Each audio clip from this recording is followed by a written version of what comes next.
ನನ್ನ ಮೇಲೆ ಪ್ರೀತಿ ಗೌರವ ಇದ್ರೆ ಏನು ಮಾತಾಡದೆ ಬಂದು ಕೂತ್ಕೊಳ್ಳಿ.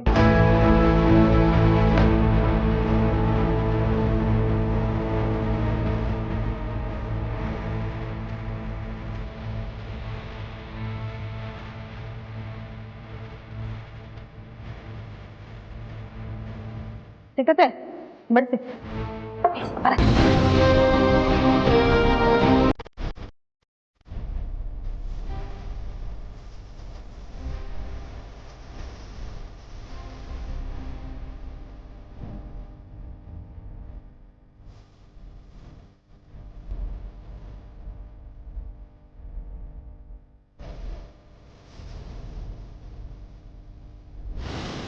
ಶುರು ಮಾಡಿ.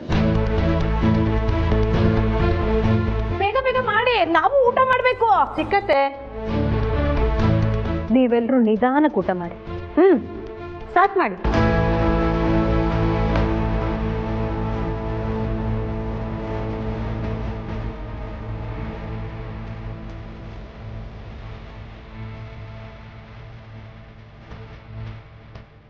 ಯಾರೋ ಹೇಳಿದ ಮಾತು ಕೇಳ್ಕೊಂಡು ಇಷ್ಟು ವರ್ಷ ಕೆಲಸ ಮಾಡಿದ ಮನೆ ಮುಂದೆನೆ ಧರಣಿ ಮುಷ್ಕರ ಕೂತ್ಕೊಂಡ್ರಲ್ಲ, ಇದು ನಿಮಗೆ ಸರಿ ಅನ್ಸುತ್ತಾ?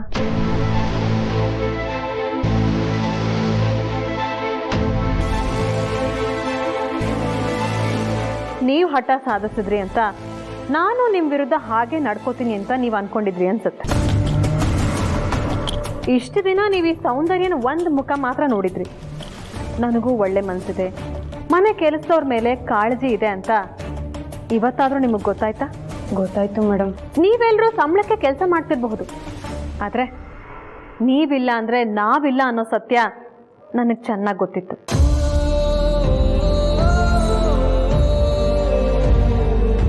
ಅದು ಇವತ್ತು ನಿಮ್ಮೆಲ್ರಿಗೂ ಗೊತ್ತಾಯ್ತು ಅಂತ ನಾನು ಭಾವಿಸ್ತೀನಿ.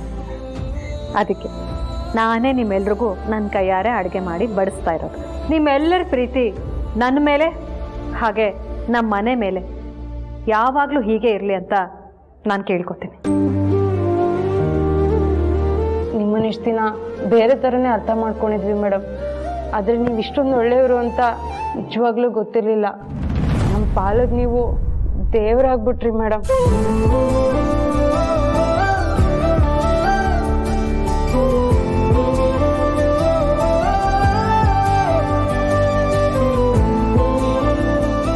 ಇವತ್ತು ನಡೆದಿದ್ದ ಘಟನೆ ನೋಡಿದ್ರೆ ನಮ್ಮ ಬಗ್ಗೆ ನಮಗೆ ನಾಚಿಕೆ ಆಗುತ್ತೆ ಮೇಡಮ್. ಎಲ್ರಿಗೂ ಮಾಡಿಸ್ಬಿಟ್ಟು ಸೌಂದರ್ಯಂಗೆ ಯಾಕೆ ಮಾಡಿಸ್ಲಿಲ್ಲ? ಅಯ್ಯೋ, ಅವ್ರಿಗೆ ಎಷ್ಟು ಬೇಕೋ ಅವರೇ ತಗೋತಾರೆ.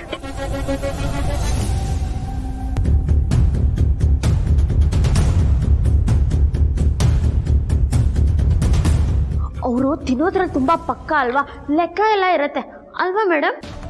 ಬರೀ ತಿನ್ನೋದ್ರಲ್ಲಿ ಮಾತ್ರ ಅಲ್ಲ, ಎಲ್ಲ ವಿಷಯದಲ್ಲೂ ನಾನು ಪರ್ಫೆಕ್ಟ್. ಹೌದೌದು, ಆದ್ರೆ ಇವತ್ತು ನೀವು ಕೆಲ್ಸದ ಜೊತೆ ನಡ್ಕೊಂಡಿದ್ದ ರೀತಿ ತುಂಬಾ ಇಷ್ಟ ಆಯ್ತು ಮೇಡಮ್.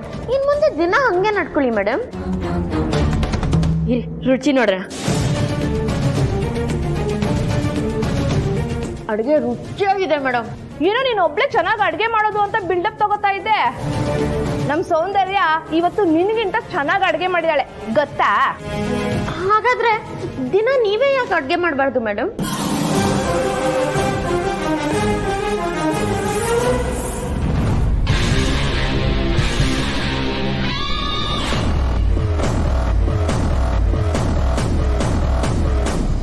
ಸೌಂದರ್ಯ ಮೇಡಮ್ ಇಷ್ಟು ಒಳ್ಳೆಯವರು ಅಂತ ನಾನು ಅಂದ್ಕೊಂಡೇ ಇರಲಿಲ್ಲ. ಅವ್ರು ಇಷ್ಟು ದಿನ ಇದ್ದಿದ್ದ ರೀತಿನೇ ಬೇರೆ, ಇವತ್ತು ಇದ್ದಿದ್ದ ರೀತಿನೇ ಬೇರೆ. ಹೌದು, ಅವ್ರು ನಮ್ಮನ್ನೆಲ್ಲ ಇವತ್ತು ನಡೆಸ್ಕೊಂಡಿದ್ದು ನೋಡಿ ನನಗಂತೂ ತುಂಬ ಖುಷಿ ಆಯಿತು. ನನಗಂತೂ ಅವ್ರ ಮೇಲಿರೋ ಗೌರವ ಇನ್ನೂ ಜಾಸ್ತಿ ಆಯಿತು. ಏನೇ ಜಾಜಿ, ಇಷ್ಟು ಬೇಗ ಊಟ ಬಡಿಸ್ಬಿಟ್ಯಾ? ಬಡ್ಸೋದ್ ಬೇಡ, ಹೋಗಿ ರೆಸ್ಟ್ ಮಾಡು ಅಂತ ಅಂದ್ರು. ಹೌದಾ? ನಿಮ್ಗಳ ಸ್ಟ್ರೈಕ್ ಇನ್ನೂ ಮುಗ್ದಿಲ್ವಾ? ಸರ್ ಆಗ್ಲೇ ಮುಗಿಸಿದ್ವಿ ಸರ್. ಸೌಂದರ್ಯ ಮೇಡಮ್ ಕಷ್ಟಪಡ್ತಿದ್ದು ನೋಡೋಕ್ಕಾಗದೆ ನಾವೇ ಅವ್ರ ಹತ್ರ ಹೋಗಿ ಕ್ಷಮೆ ಕೇಳಿದ್ವಿ. ಈಗಲಾದ್ರೂ ನಮ್ಮ ಅತ್ತಿಗೆ ಏನಂತ ಗೊತ್ತಾಯ್ತಾ?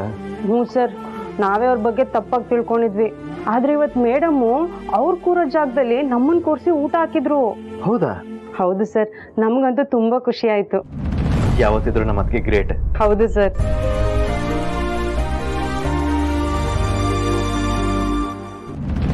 ಯಾಕೆ ನಗ್ತಿದ್ದೀರಾ ಅಂತ ನಂಗೆ ಅರ್ಥ ಆಗ್ಲಿಲ್ಲ. Every day is not a Sunday. ಓ, ನಿಂಗೆ ಇಂಗ್ಲೀಷೇ ಬರಲ್ಲ ಅಲ್ವಾ? ಎಲ್ಲ ದಿನ ಭಾನುವಾರ ಅಲ್ಲ. ನನಗೆ ಚೆನ್ನಾಗಿ ಅಡುಗೆ ಮಾಡಕ್ಕೆ ಬರುತ್ತೆ ಅಂತ ದಿನ ನಾನೇ ಅಡುಗೆ ಮಾಡೋಷ್ಟು ಮುಟ್ಟಾಳಿ ಅಲ್ಲ ನಾನು. ನೀನು ಆ ಕೆಲಸದವ್ರ ಸ್ವಾಭಿಮಾನ ಕೆಳಕಿ ಅವ್ರನ್ನ ನನ್ನ ವಿರುದ್ಧ ಧರಣಿ ಮುಷ್ಕರ ಕೂರೋ ಹಾಗೆ ಮಾಡಿದೆ. ನಾನು ಅದನ್ನೇ ಬಂಡವಾಳ ಮಾಡಿಕೊಂಡು ಅವ್ರ ಜೊತೆ ಪ್ರೀತಿಯಿಂದ ನಡ್ಕೊಂಡು ಅವ್ರನ್ನ ಗೆದ್ದೆ.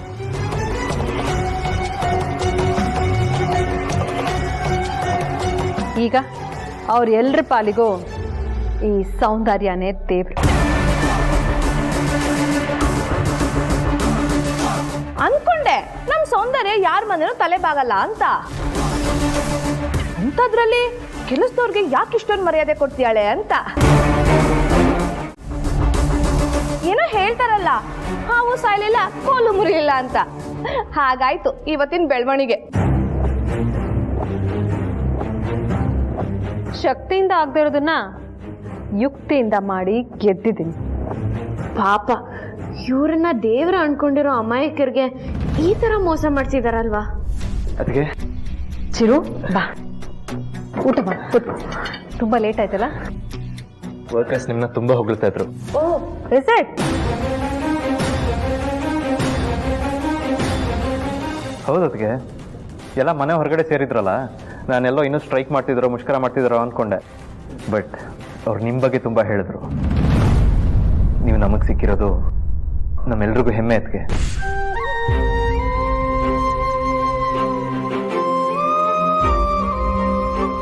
ಇನ್ಮುಂದೆನಾದರೂ ಯಾರು ಎಲ್ಲಿರಬೇಕು, ಅವ್ರ ಸ್ಥಾನ ಏನು ಅನ್ನೋದನ್ನ ಅರ್ಥ ಮಾಡ್ಕೊಂಡ್ರೆ ಅವ್ರಿಗೆ ಒಳ್ಳೇದು.